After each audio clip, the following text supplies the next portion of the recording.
Alegal, illegal against code of law, yet socially acceptable and readily practiced.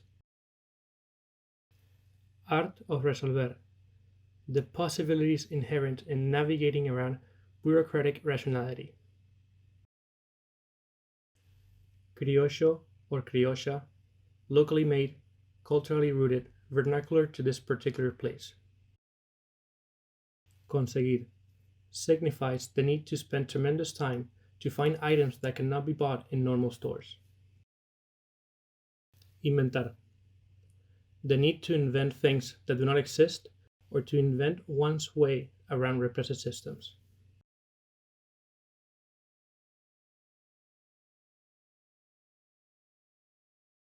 On the north side of the Bay of Havana, less than 2 miles from the city center, 100 acres of land is cut off from its residents.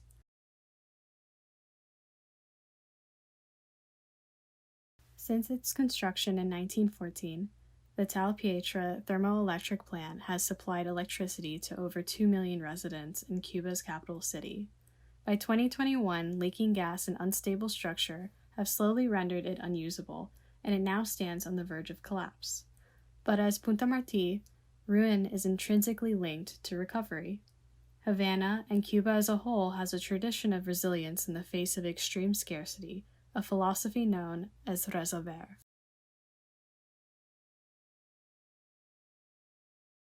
In the 1990s, the Cuban Revolutionary Armed Forces fostered this ethos of tenacity with the distribution of manuals, which included instructions for at-home improvements on everything from foodstuffs to appliances.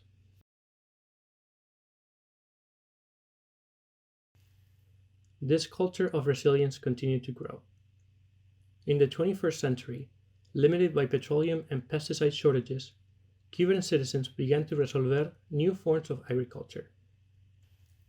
Today, over 8,000 urban farms cover 35,000 hectares of land on formerly vacant lots across the nation.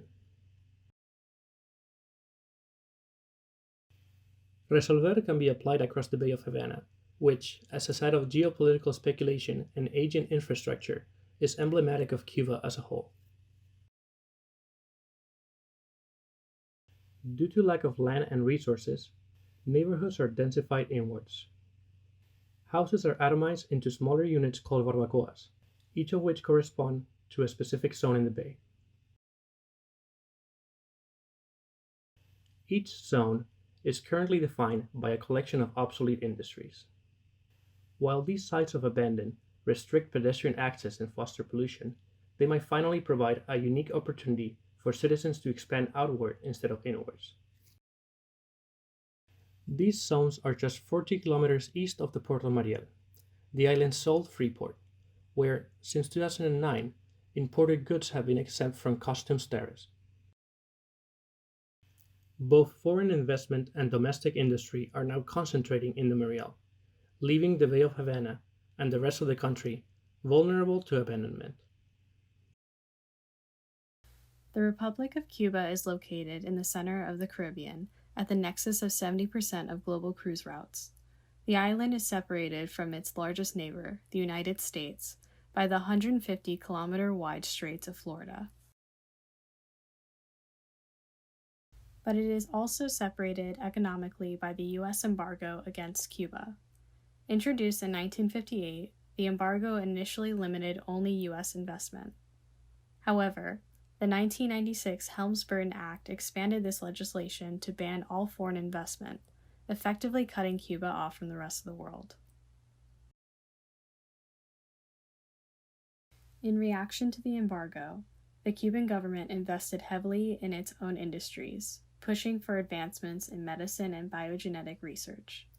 There is now a surplus of scientific skill and medical technologies on the island, one of many untapped resources vulnerable to exploitation. Foreign industries seek to mine Cuba, not only for this underutilized expertise, but also for its unregulated resources, cheap labor, and proximity to U.S. trade flows. The country, and the Bay of Havana, is at a crossroads. It could decay ad infinitum, or it could succumb to parasitic redevelopment for tourism. This thesis proposes a third alternate, where despite the continuation of U.S. embargo, the Bay begins to leverage the resilient culture of its citizens against foreign opportunism.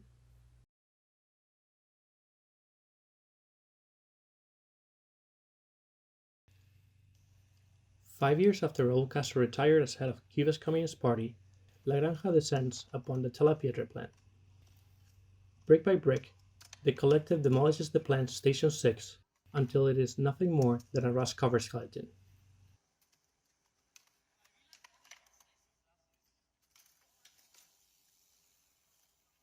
Once Havana's largest farming collective has dismantled the structure, the land will be reimagined into a series of small community farms.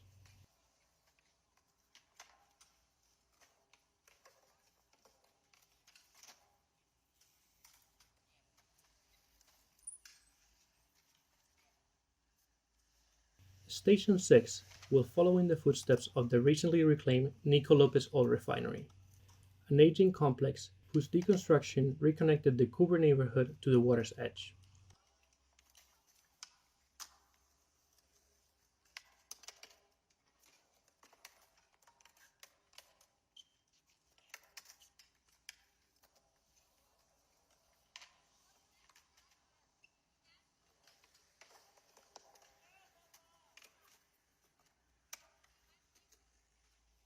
As the group descends upon the industrial wreckage, they catalog the fallen pieces, taking careful note of the scrap's material and structural properties, quietly logging how each I-beam, concrete panel, or wood post will be adapted in the zone's reconstruction.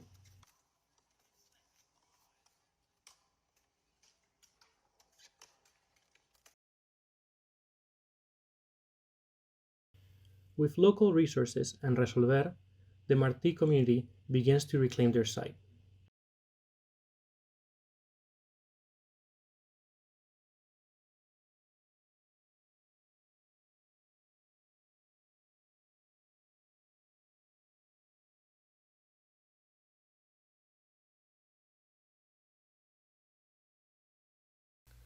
The zone retains its industrial heritage as a DNA research facility begins to take shape. The facility harnesses the unique expertise of biogenetic scientists already in surplus on the island, a proprietary industry that offers Cuba a global brand beyond exploitative tourism.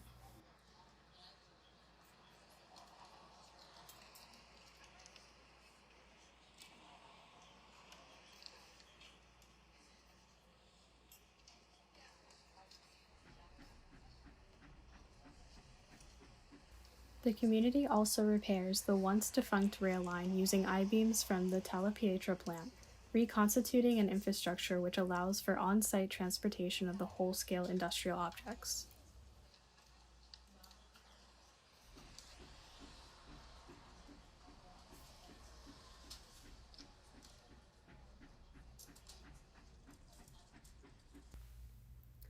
After careful soil remediation, the raised beds of urban farms are able to mature into larger fields, supplying crops for local distribution using the expanded railway.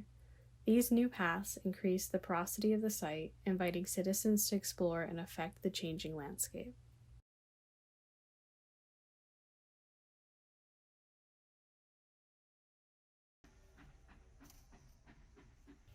An adapted passenger train, brimming with cassava crop, passes by an oil drum, repurposed into an amphitheater.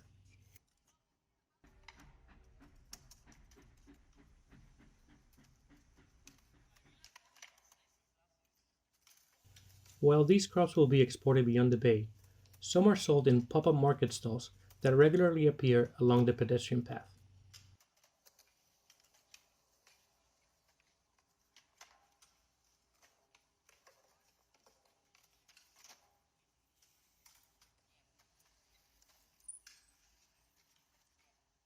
"50 meters above the path, residents watch the train pass by.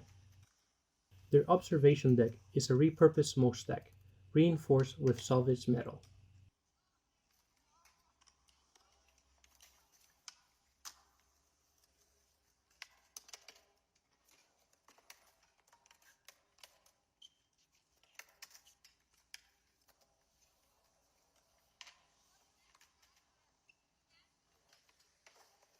Nearby, neighbors erect a scaffold around another aging structure, an industrial beacon that is now a key node in a recreational network.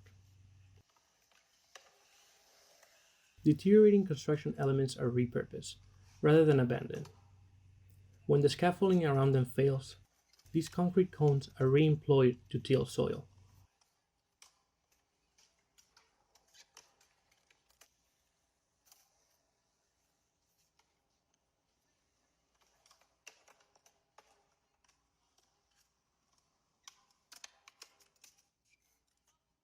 Residents also foster symbiosis through agriculture in the base polluted waters, where an expanding kelp farm remediates its aquatic environment. The farm is a key study site for the expanding Biogen facility, which sequences and analyzes the DNA of this marine ecosystem.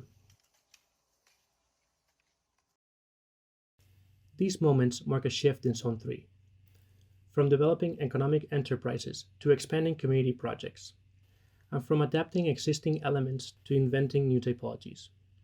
Community infrastructure and cleaner industries now present an opportunity for safe recreation in proximity to productivity.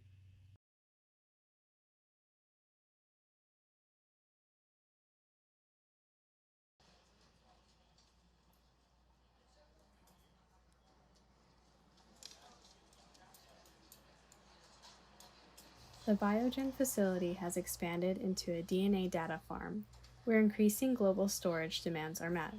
Here, binary data is sequenced into genetic material and preserved for storage. 10 trillion tetrabytes of data is compressed into modules the size of single cubic meter, the most efficient data storage in the world.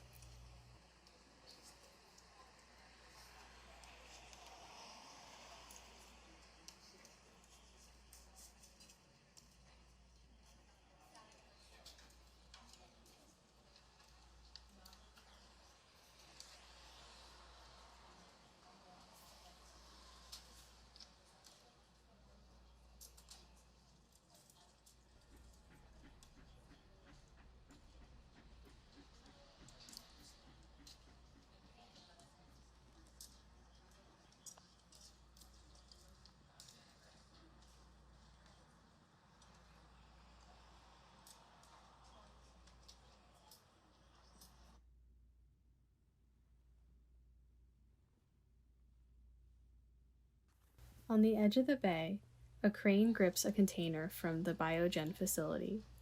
The machine lowers this innovative data system down 20 meters to the ocean floor, where it will be naturally cooled by deeper currents.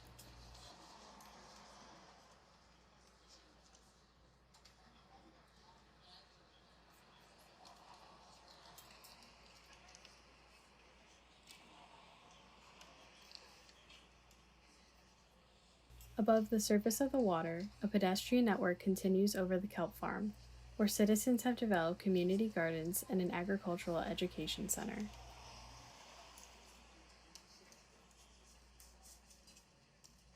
Nearby, students occupy a repurposed oil drum, designing remediation schemes for an adjacent zone at Punta Marti.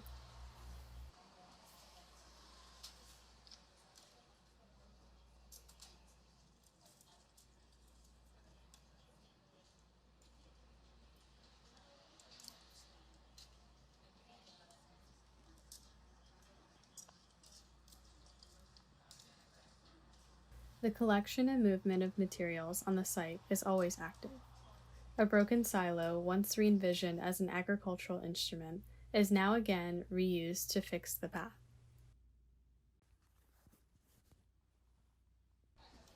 When the debris is completely obsolete, it is used to modify the landscape. As the landforms around the buildings are altered, they respond with new circulation.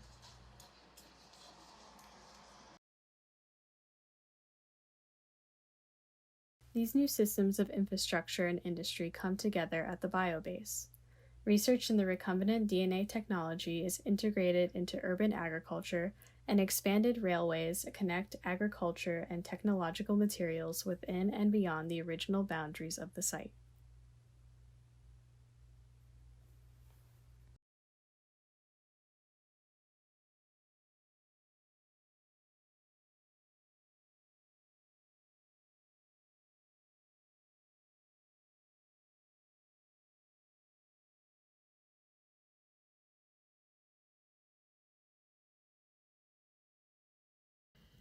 Our project aims to challenge the global imaginary of Cuba, beyond the simplification of colonial heritage and a communist government. We established the Bay of Havana as an incubator for key agricultural, recreational, and technological resources that are unique to the island. Over the course of 4 stages and several decades, these industries build capacity on site. The expanded railway opens access to the site and reconnects the bay's isolated neighborhoods. Urban farming provides food security and local economy. Clean industries, like the Viagen facility and the kelp farm, encourage technological advancement and community engagement. The project accepts private investment as a necessary tool for expansion, while fostering physical and political public connectivity. The goal of this thesis is not developer intervention, but the development of new typology in the face of scarcity, one which leverages the unique economic context and the resilient culture of its citizens as tools of flexibility. Our involvement as designers expands beyond the boundaries of the building.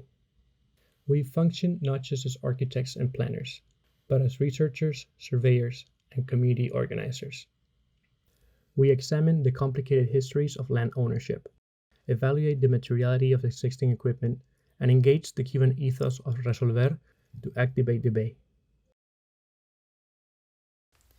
We supplant existing models of development by centering the people and their processes, attempting to foster communal growth without inciting loss of culture.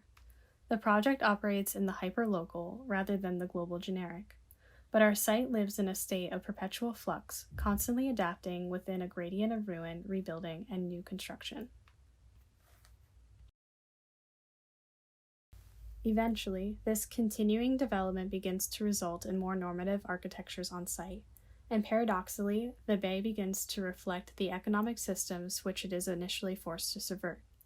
The site is caught in the oscillations between global and local, capital and communal. Operating during such turn of speculative foreign investment, this thesis provides a future where the Bay of Havana is reclaimed by its people, if only for a moment.